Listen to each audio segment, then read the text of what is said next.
Hello दोस्तों, आज हम टीईटी के प्रीवियस ईयर पेपर को एनालिसिस करेंगे और उसका अच्छे से विश्लेषण करेंगे और देखेंगे कि एग्जाम पैटर्न क्या रहा और किस तरीके के क्वेश्चंस पूछे गए, है ना।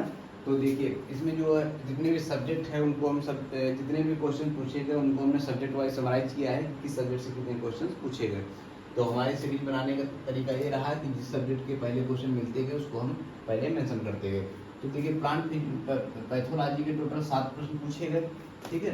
टीजीटी 2021 के पेपर में एग्रीकल्चर एक्सटेंशन के 12 प्रश्न पूछे गए, हार्टिकल्चर के 30 प्रश्न पूछे गए, सी टेक्नोलॉजी के 3, प्लांट फिजियोलॉजी के 5 प्रश्न पूछे गए, एनिमल हस्बेंड्री के कितने प्रश्न पूछे गए, इसके 20 प्रश्न पूछे गए, एग्रोनॉमी के भी 20 प्रश्न पूछे गए, और सॉइल साइंस के भी कितने प्रश्न पूछे गए, 18, एंटोमोलॉजी के 8 प्रश्न और अदर 2 प्रश्न पूछे गए, और इकोनॉमिक्स का एक भी प्रश्न नहीं आया, ठीक है। अब हम बात कर लेते हैं पर्टिकुलर सब्जेक्ट्स की। देखिए, पैथोलॉजी के जो भी प्रश्न पूछे गए तो हमने ये चीज़ देखी कि नॉर्मल और मेजर क्रॉप के क्वेश्चन पूछे गए, ठीक है। या तो नॉर्मल क्वेश्चन थे या फिर मुख्य फसलों से संबंधित थे, जैसे कि मुख्य फसल में क्या आता है, गेहूँ, धान, चना।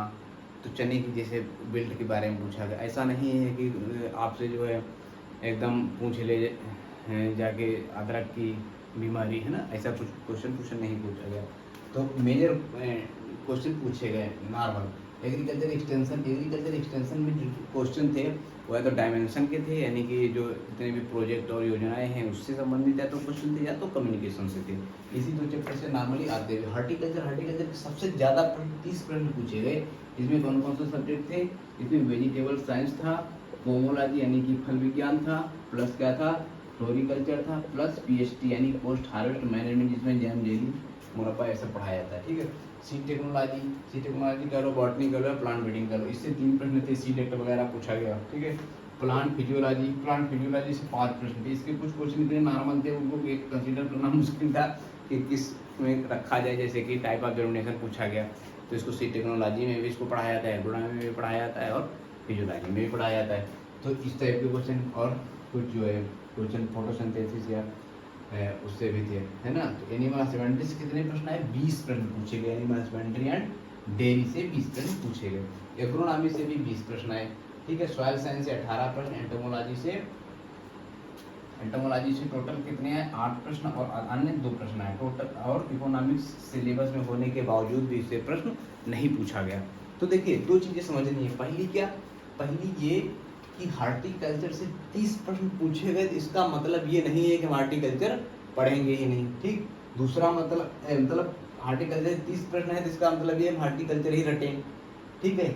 और ना इकोनॉमिक्स से एक भी क्वेश्चन नहीं पूछा गया, जिसका ये भी मतलब नहीं है कि हम इकोनॉमिक्स को इग्नोर कर दें। तो दोनों चीज़ें ध्यान रखनी है कि हार्टिकल्चर के बहुत ज़्यादा प्रश्न पूछ लिए गए तो हमको केवल हार्टिकल्चर ही नहीं रखनी है ना।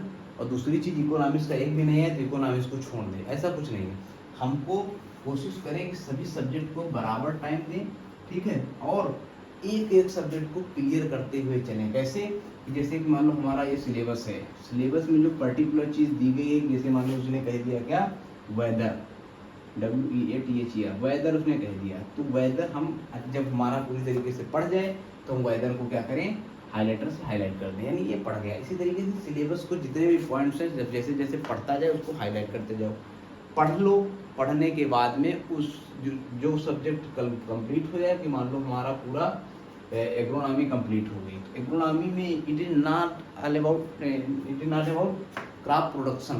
केवल ऐसा नहीं है आप धान, गेहूँ, मक्का, ज्वार, बाजरा को पढ़ लिए तो एग्रोनॉमी हो गया, ऐसा कुछ नहीं है। एग्रोनॉमी बहुत ही ब्रॉड है, ठीक है। तो उसको बहुत सी चीज़ें आएंगी, जैसे इसमें क्या एग्रोमेट्रोलॉजी यानी जलवायु विज्ञान के 5 प्रश्न पूछे गए थे। खरपतवार विज्ञान के भी क्वेश्चन थे, ठीक है। और किसके क्वेश्चन थे? और इसमें सिंचाई के भी थे, और किसके थे इसमें? हाँ, क्रॉप प्रोडक्शन, फसल उत्पादन के भी प्रश्न थे। तो इन सबके प्रश्न थे, तो सबको आपको ध्यान में रखना है। और एक चीज़ याद रखिए कि कुछ चीज़ें होती देखने में बहुत छोटी लगती, लेकिन एक सब्जेक्ट उसी एक शब्द में समाया हुआ होता है, 2 3 सब्जेक्ट। जैसे कि एक शब्द अगर आ जाए कहीं पर, क्रॉप प्रोटेक्शन, तो तुमने कहा अरे क्रॉप प्रोटेक्शन एक शब्द, इसको छोड़ दिया, तुमने इग्नोर कर दिया। लेकिन इस शब्द को केवल इग्नोर करने से आपके 2 सब्जेक्ट इग्नोर हो गए। कौन कौन से? एक तो प्लांट पैथोलॉजी और दूसरा एंटोमोलॉजी। तो सिलेबस बहुत इम्पॉर्टेंट है, उसको एकदम आँख कान खोल के अच्छे से दिमाग खोल के सिलेबस समझना है। और प्रीवियस ईयर पेपर से एक चीज़ का अंदाज़ा ये लगता है कि इस बार हॉर्टिकल्चर 30 पूछ लिया गया, तो हो सकता है एग्रोनॉमी अगली बार पूछ ले, या क्या सॉइल साइंस पूछ ले, है ना।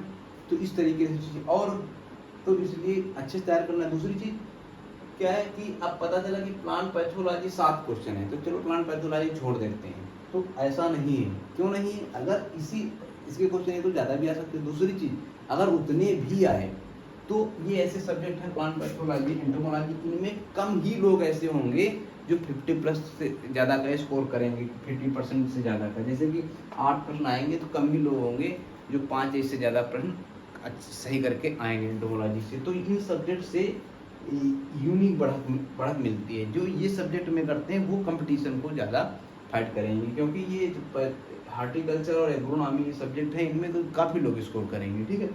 तो सभी सब्जेक्ट पर बराबर मेहनत करनी है, और सिलेबस के अकॉर्डिंग। एक शब्द का मीनिंग ये नहीं होता, कई बार एक शब्द में कई क्रॉप प्रोडक्शन मान लो शब्द डाल दें सिलेबस में, तो क्रॉप प्रोडक्शन का सीधा सीधा मतलब हो गया कि पूरी जितनी भी फसलें हैं सबका फसल उत्पादन पूरी एग्रोनॉमी में किया जाएगा, ठीक। क्रॉप प्रोटेक्शन डाल दे, फसल सुरक्षा, तो फसल सुरक्षा में पूरी पैथोलॉजी और पूरी एंटोमोलॉजी आ जाएगी। तो इस तरीके से पूरा सिलेबस जो भी पढ़ता जाए, जो आप पढ़ लें उसके ऑब्जेक्टिव हल करें। ऑब्जेक्टिव जब आप हल करें तो अगर मान लो 100 ऑब्जेक्टिव आपने टिक करे, 100 ऑब्जेक्टिव कब टिक करने हैं? हम लोग क्या करते हैं, नोटिफिकेशन आया, ऑब्जेक्टिव किताब कराई, टिक करना शुरू कर दिया। ऑब्जेक्टिव टिक करने सबसे बड़ा तरीका ये है कि सपोज हमने सॉइल साइंस पढ़ी, सॉइल साइंस मान लो सिलेबस में है, तो हम पहले क्या करेंगे, पूरा सॉइल साइंस का सिलेबस, जैसे कि मान लो टेक्सचर, स्ट्रक्चर, है ना, सॉइल प्रोफाइल, सब कुछ हमने पढ़ डाला।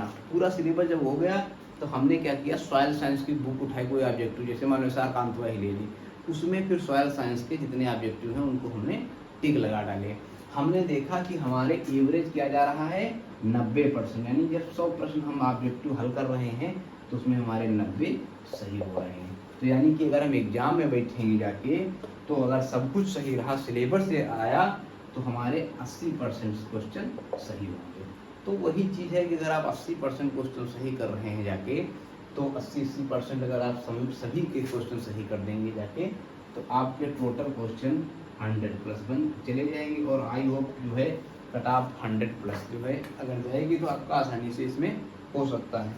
तो ये सब चीज़ें जो है ध्यान में रखते हुए तैयारी करिए। 2 चीज़ें हमेशा ध्यान रखिए, एक हार्टिकल्चर के अगर 30 आ गए हैं तो इसका मतलब ये नहीं है अगली बार हार्टिकल्चर के 30 आएंगे ही। दूसरी चीज़, इकोनॉमिक्स का 1 भी नहीं है, जिसका मतलब इकोनॉमिक्स अगली बार भी नहीं आएगा। ये हो सकता है कि अगली बार इकोनॉमिक्स के 6 प्रश्न आ जाएँ, हार्टिकल्चर के जो है इसमें 24 प्रश्न हो जाएँ, है ना, ये हो सकता है। या फिर हार्टिकल्चर के 20 हो जाएँ और इसमें जो है एग्रोनॉमी के 30 हो जाएँ। तो इसलिए सभी पूरा सिलेबस के अकॉर्डिंग हमको चलना है। पिछले पेपर से एक चीज़ का अंदाज़ा लगता है कि अगर हार्टिकल्चर के 30 प्रश्न आए, जिसका मतलब कोई ऐसा सब्जेक्ट भी हो सकता है जिसमें 30 से ज़्यादा प्रश्न या 30 से ज़्यादा प्रश्न भी एक सब्जेक्ट के पूछे जा सकते हैं, ठीक है। तो ये जो भी हमको समझ में आया हमने आप लोगों से शेयर किया। और अगर वीडियो अच्छा लगा हो तो वीडियो को दबा कर लाइक कीजिए और अपने दोस्तों के साथ शेयर कीजिए। बहुत बहुत धन्यवाद।